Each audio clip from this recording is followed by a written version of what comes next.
안녕하세요. 오늘 저희가 좀 깊게 파볼 내용은요. 면접 때마다 참 난감한 질문이죠. 바로 희망 연봉 문제입니다. 특히 경력직으로 이직하시는 분들, 내가 부르는 연봉이 너무 높아서 떨어지면 어떡하지? 이런 걱정 많이 하시잖아요. 네, 바로 당신을 위한 내용입니다. 오늘 저희는 어떤 블로그 글에서 제안하는 꽤 구체적인 대응 전략을 한번 뜯어보려고 합니다. 이 글이 재밌는 게 면접 단계랑 연봉 협상 단계를 딱 분리해서 생각하라는 거예요. 이게 과연 당신한테 어떻게 도움이 될지 한번 자세히 들여다보겠습니다. 자, 이 글의 핵심 조언. 이게 뭐냐면요. 면접 볼 때는 희망 연봉을 아예 구체적으로 말하지 말라는 겁니다. 이거 좀 의외인데요? 보통은 그래도 어느 정도는 알려줘야 한다고 생각하지 않나요?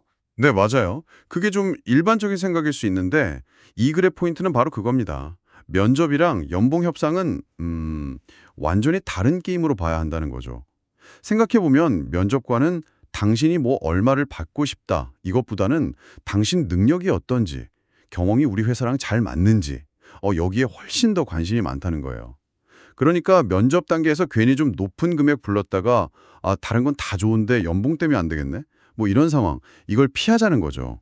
좀 전략적인 접근이에요. 아하, 그러니까 면접 때는 연봉 액수보다는 나 이런 사람이다. 이 일 잘할 수 있다. 이 회사에 기여하고 싶다. 뭐 이런 열정이나 직무 적합성 어필에 그냥 올인하라는 거군요.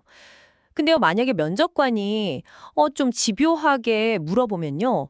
그래서 희망하시는 연봉 수준이 어떻게 되십니까? 이렇게 딱 물어보면 계속 피하는 것도 좀 이상할 것 같은데요? 네, 그렇죠.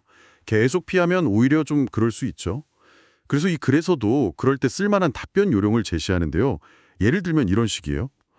솔직히 업무에 좀 집중하다 보니까 아직 희망 연봉까지는 깊게 생각 못 해왔습니다. 뭐랄까, 일 자체에 더 관심이 가서요. 다만 혹시 참고가 되신다면 이전 직장에서는 한 예시 5천만 원 정도 받았습니다. 딱 이 정도만 말하는 거죠. 아, 직접적인 희망 액수는 피하고 그냥 이전 연봉 정보만 참고용으로 주는 거군요. 네, 맞아요. 핵심은 확정적인 액수를 딱 못 박는 게 아니라 이전 정보만 주고 연봉 결정은 회사의 기준을 따르겠습니다. 이런 뉘앙스로 풍기는 거죠. 유연하게. 그리고 자연스럽게. 혹시 제가 맡게 될 업무 범위에 대해 조금 더 자세히 여쭤봐도 될까요? 이런 식으로 다른 질문으로 대화를 슬쩍 돌리는 게 좋다고 하네요. 알겠습니다. 오케이. 그럼 면접에서 연봉 질문을 그렇게 잘 넘겼어요. 그리고 다행히 최종 합격 통보를 받았습니다. 이제 그럼 진짜 협상 테이블에 앉는 거잖아요. 이때는 좀 달라야겠죠. 네, 바로 그때입니다. 이 글에 따르면 그때가 진짜 연봉 협상을 시작할 타이밍이라는 거예요. 왜냐하면 인사팀 입장에서는 이 사람 뽑으려고 여러 단계를 거쳤는데 이 인재를 놓치고 싶지 않다는 거죠. 어렵게 뽑았으니까요. 그래서 당신이 요구하는 조건에 좀 더 귀를 기울일 가능성이 크다는 겁니다. 그때 이제 당신이 생각하는 합리적인 연봉 수준을 좀 구체적으로 제시하고 조율을 시작하는 거죠. 아, 이제는 좀 당당하게 요구할 수 있는 타이밍이 온 거네요. 이미 합격했으니까. 그렇죠.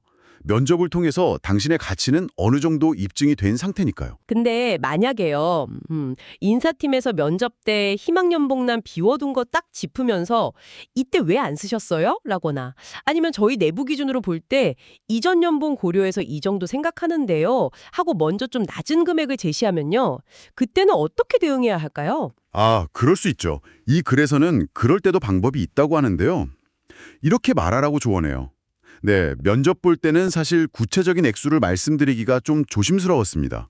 근데 합격 연락을 받고 나서 제가 맡게 될 직무 내용을 좀 더 자세히 파악해보고 또 요즘 업계 연봉 수준도 다시 한번 면밀히 살펴보니 제 경험과 역량 그리고 기여할 부분을 고려했을 때 한 구체적인 희망 액수 제시 정도가 합리적이라고 판단했습니다. 이런 식으로요. 아하, 그러니까 면접 이후에 내가 추가적으로 더 알아보고 신중하게 생각한 결과다. 이걸 좀 솔직하게 하지만 근거를 들어서 설명하라는 거군요. 네, 맞아요. 그냥 달라는 게 아니라 나름의 조사를 바탕으로 판단했다는 점을 어필하는 거죠. 야, 이거 정말 흥미로운 전략인데요.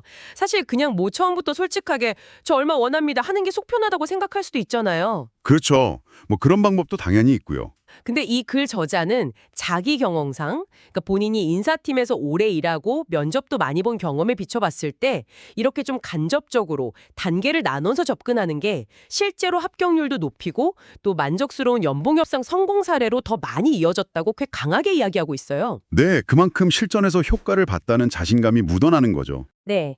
오늘 저희가 살펴본 내용은 결국 면접, 즉 나를 어필하는 단계와 연봉 협상, 조건을 조율하는 단계를 좀 전략적으로 분리해서 접근해 보자는 거였습니다.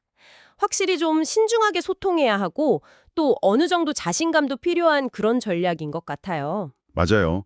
어떻게 보면 좀 민감할 수 있는 연봉 얘기를 잠깐 밀어두는 거잖아요. 그렇게 함으로써 면접이라는 그 짧은 시간 안에 당신의 진짜 역량, 매력 이런 걸 충분히 보여주는데 집중할 수 있게 되는 그런 효과가 있을 수 있겠습니다. 일단 합격하는 게 중요하니까요. 네, 그렇죠. 자, 그럼 마지막으로 이런 질문 한번 던져보고 싶습니다. 이 전략이 제대로 먹히려면 결국 연봉 협상 단계 전에, 즉 면접에서 당신이 얼마나 강력한 인상을 심어줬는지가 아주 중요할 것 같아요.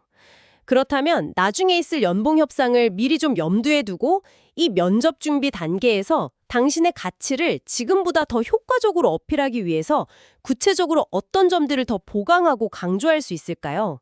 이 부분을 한번 깊이 고민해 보시는 것도 좋지 않을까 싶네요.